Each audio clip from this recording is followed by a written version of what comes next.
Coach, a lot of things I'm sure to unpack, but just 45 threes from your team, a season high. Where did that come from?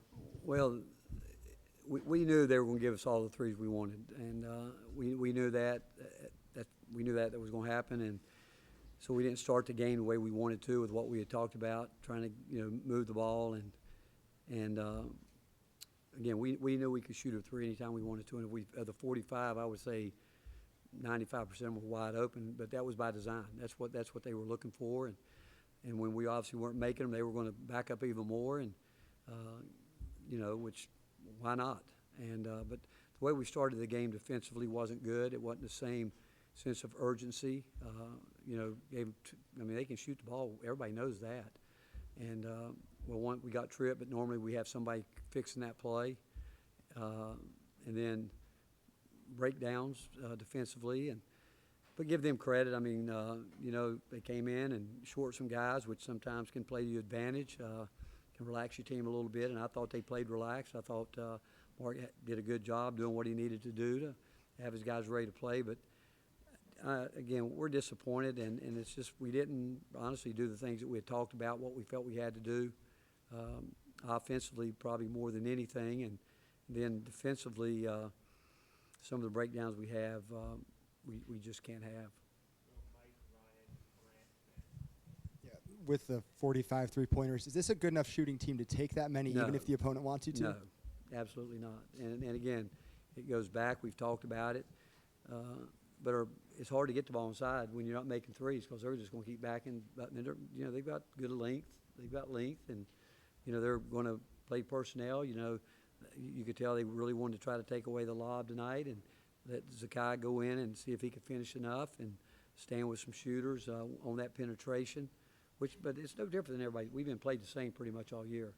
And some of the threes at the end, it'll look different because at the end, we weren't necessarily looking for the three there at the end when we were down. But they were back in there, and then at the end they were starting to switch it, which you'd expect them to do. But we had, I thought, some turnovers at a couple things that we can't dribble. We can't come out of a timeout, dribble the ball out of bounds, come out and not execute what we're trying to do, and little things, But again, give them credit. We've got to be better, and again, it's just I wasn't real happy with our mindset defensively at the start of the game, and but give them credit. They run good offense, and like teams in our league do. But I just thought we let them get relaxed, and they took advantage of it. For this roster, what is the scoring at the rim? Like, how can y'all do that consistently? Well, we need to throw it in there. We got it, but it's all about space, and when you play Igor and D Stone, that's not what they do. But I do think that Cade and Felix can give us some of that. Are they going to make them all? No, but they need to touch it some, and we've talked about that enough too. But we didn't start the game executing. I can't tell you a number of times we just didn't execute what we said we wanted to do, and that's on me. That's, again, obviously I didn't get the message to them loud and clear, and we'll fix that. But again, all you got to do is look at the numbers, and people are going to say, hey, until they prove they can make them, we're going to let them have all they want. And so if we're not going to work harder offensively to make – and if you shoot early and quick against a team that's sagging, it really puts hard on you to get offensive rebounds because they're set. You got to get the ball going side to side, and we didn't do that at all early in the game. And give them credit because they're trying to get certain guys to take shots late in the shot clock, all those type things, and we kind of settled into that. What was the defensive mindset to start, and how disappointing is that coming off of Saturday night? Really disappointing, and it really disappointing because, like the first play, I think Chaz he tripped coming over to guard a little bit of their action, and normally somebody's flying there to help. We didn't get that, and broke down just communication-wise. And after the effort we put in, not to come with the same focus, and especially playing at home, coming off a loss, it's tough. Rick, with Zakai, I guess what happened at halftime that allowed him to get back in the game? He thought he tweaked his knee a little bit, You know, it obviously was something that bothered him because he would never do what he did, going straight back. And it's sound, or he wouldn't have played. He said it was all sound. I think he might have felt like a sprain or something like that. But stability-wise, they checked him out while he was back here, and they said it was all fine. Could you tell a difference in his play after that Not happened? really, because he said he felt like he could go. You know. Yeah, Rick, here. Where- You, right here. Yeah. You kind of touched on this a little bit, talking about it. Unless we prove we can make them, they're going to keep doing that. Is it just a function of the guys just need to be able to be confident enough to knock them down, or what do you think is leading to that right now with offensively here the last couple of games of drop off? You know, we've had games where we will, and I'm hoping at the right time we're going to knock them down. You know, I mean, teams go through it. I do think we can shoot the ball. I do. It goes back, but we shouldn't be a team that, again, think that we have to rely on one guy, two guys to do it. But you know, I know how hard these guys work at shooting the ball. And again, we want to take our shots, but it's got to be in how we talked about doing it. I mean, for no other reason to move the defense to give yourself a chance to be a better offensive rebounding team. If you come down and, you know, first two plays of the game, they go under, and when we've talked about moving it and shot goes up, we're not ready for it. And that's where it goes back to discipline and coaching. And like I said, evidently I didn't get the message across to them loud and clear, and hopefully we'll learn from it. Coach in the back here, what do you have to do to avoid those defensive lapses that you've kind of talked about? Well, offense would help a little bit of it because it puts so much pressure on your defense when you're not making shots, when you're not scoring. And but how do you avoid it? Some guys you know that could, is sometimes when the guys have been in it with you a long time and they're the ones that make the critical mistakes, those are the ones that hurt, you know, because they know better.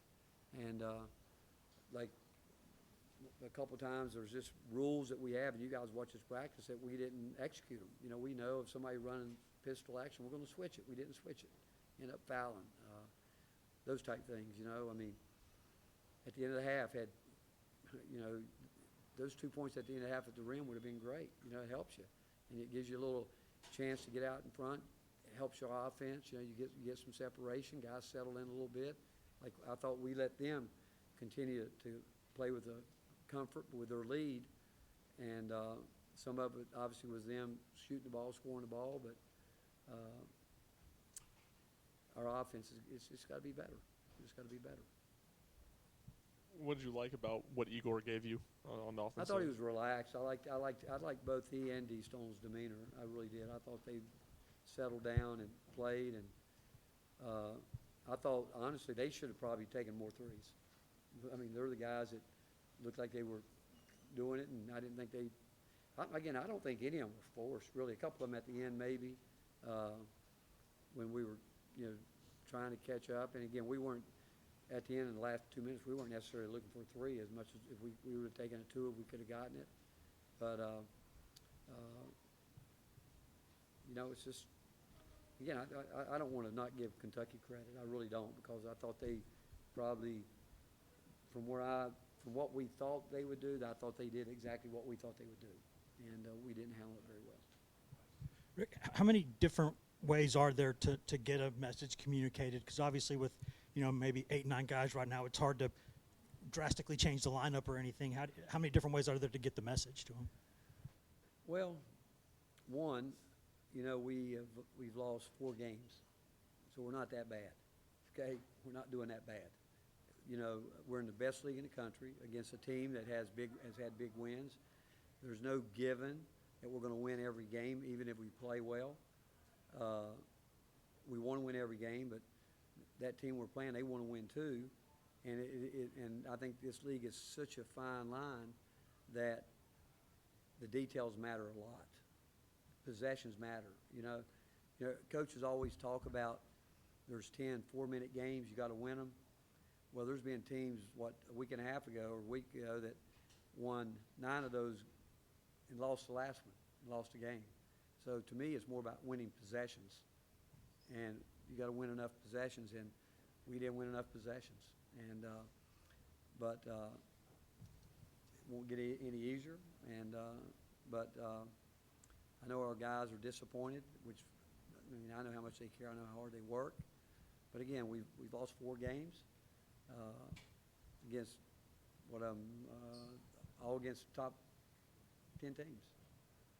So we can get better, and we've got to get better.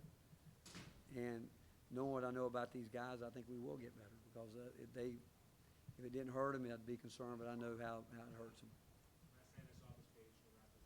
What's the challenge of deciding when to maybe crowd the paint while not leaving wide open three-pointers? Say that again. What's the challenge or balance of either crowding the paint on defense and then leaving a wide open three? Like, what was the adjustment you made in that first half for that? All 3-point shooting teams want to get to the lane so they can spray it out. Really good 3-point teams, they want those inside-out passes, and I'll say this: the threes didn't beat us tonight. I mean, that's not what beat us. They were timely for them, and it keeps it close, obviously. But you go back to backdoor layups. Those, they got some cuts to the basket that we shouldn't give up. They go in and dunk a ball, get fouled. We fouled a 3-point shooter that made 2 of those. You give us 2 of those plays, it could be different, but we didn't do it again. But most teams that are really good at it, they want the lane to get those looks. But again, they really, they're a 5-out team, but we played against that all year too. And again, give them credit. They had shots and they made them. And I would say that ours was probably a little bit more contested because I don't think were the least bit concerned about us shooting the ball tonight. Okay.